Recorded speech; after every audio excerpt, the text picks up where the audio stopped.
Remy, can we use your real name? Yeah, we can. Your name's so beautiful. Yeah, I'm trying to live up to it. You know, it's kind of hard. It's a responsibility. Serenity doesn't come easy. You had to work for it. You don't just wake up serene. Never. Thank you for joining me today. Okay. I'm actually trying something new with this YouTube experience. So, as we sit here and look at each other, we can allow our viewers to look at something else. Is that cool? That's cool. So I have some questions for you today. Alrighty, bring them on. Are you ready? No. I love the honesty already. I'm here for it, and I respect it.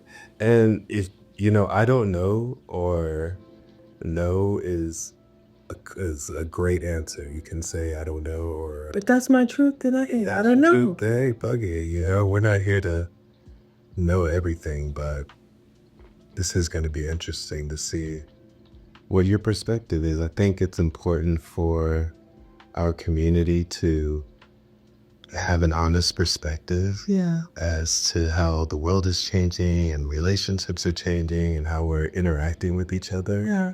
And I don't think that we're doing a good enough job being pleasant with each other and just having honest conversations. Mm-hmm. I agree. And so I want to try that. I want to have an honest conversation, and if it's uncomfortable, that it can be uncomfortable. Oh, let's get deep. Let's get deep. Yeah, let's do it. Let's see what we got. Okay. So the first question, what is something you think most women do but rarely admit? Alrighty. So hopefully I don't get too much heat for this, but I found a lot of women don't take accountability and they don't ever admit it. You know what's funny is I don't even think that's a secret. Not a secret. Can I'm gonna play with men's advocate, devil's advocate, right? Because I think that women, they are, it's their superpower. Your greatest strength is your greatest weakness, but it is tied to their emotional experience. Yeah. And a lot of times their emotional experience is more powerful than whatever reality has to offer. Mm-hmm. So when it comes to taking accountability, it's almost like that you have to override that emotional system that comes with trying to make rational decisions or having calm conversations. But you're absolutely right. Women still will not admit that they don't take accountability or don't want to take accountability. Why? I think you mentioned something about how their emotions sometimes override their reasoning. A lot of the times emotions can exist without logic. And so I think a lot of the times women are trying to justify how emotions can be logical when it's not fact. Okay, well you're absolutely right, because just because it's not reality doesn't mean it's not real. Right. Right? And their emotional experience is real. To them, yeah. To them. Yeah. In that moment, it's very real. But is it logical? Most of the time, no. Exactly. But here's where we have to maybe hold a little space, have some grace, right? Mm-hmm. But what I think happens, even if, all the men out there are doing their job and holding space for their woman's crazy, mm-hmm. being able to get through that episode and then come back and say, you know what, babe? I was acting crazy. Most women never get to that part. Yeah. Why is it so hard for women to get to that part where even if they know they're acting, let's say, out of character, I'm not going to use the C word. Or overly emotional. Or overly emotional. Mm-hmm. Why?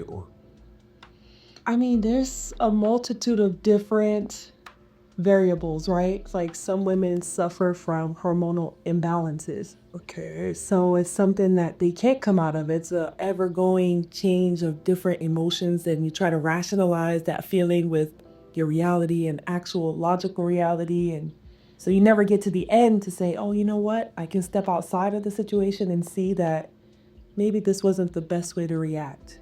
Or there are instances where people's traumas consume them and they haven't had enough work done, personal work or development, to be able to, again, step away from that scenario, that moment, evaluate it, and then articulate what the appropriate solution, or maybe try to make sense of why they acted this way, right? So basically it's easy. It's just easier to not take accountability. It's easier, but also I would say hard at this in the same token, because it's only easy not to take accountability if you don't know how to do it, right? You know, It's easy to do the things that you do know. So if you know how to continue to get away with the space that your partner has given you to act this way without any type of change, then you're gonna keep doing that. But So we both have a job, men and women have Yeah. a job. We as men have to hold women accountable, even if it hurts. yeah, And I'm gonna tell you why most men would rather not have that conversation. why? Because it breaks our heart to watch you guys be angry and sad and out of sorts. We love it when you're smiling, when you're in a good mood, Yeah. when you're feeling yourself, when there's, that nurturing femininity about you. Yeah. But when we have to tell you, look, you're acting crazy right now, that's not gonna get But that's love too. That's love too. There's so many different types of love, right? You've got tough love. you You've got, platonic love. You've got the love, romantic love. You've got, and who's to say that being honest and not abrasive, but being honest is the wrong way to do it, right? If it allows someone to grow, why hold that truth? I love that. So is there, let's say that you get upset and you've lost all sorts of logic, Okay. reasoning, and you're seeing red. How can a man approach you in a way that would help you take accountability? Sometimes it's hard in the moment. okay? For at least for me, I'm not the spokesperson for all the women around the world, but for me, it's hard. You're not gonna be able to come up to me when I'm seeing red and tell me to calm down. That's just gonna ignite the flame even more. Sure. But if I have a moment to recollect myself, sometimes isolation helps me ground myself, even if it's just for a few minutes or a day. You can come to me when I'm de-escalated and let me know your perspective, and I would honor it as someone who I think has my best interests, to take into consideration your perspective on things. That's fair. So The timing is important. Yeah, well, your timing is very important. You don't want to, I don't know, you don't want to add grease to a grease fire. Okay? Like, it's already up in smoke. Just wait for the fire to go down before you ever try to cook again on that same stove, right? I don't know if that's a good analogy, but that's a perfect analogy because this shit is all on fire. yeah. So what is one thing that men almost never notice, but women wish they would? Something that men never notice that women wish they would. I think right now,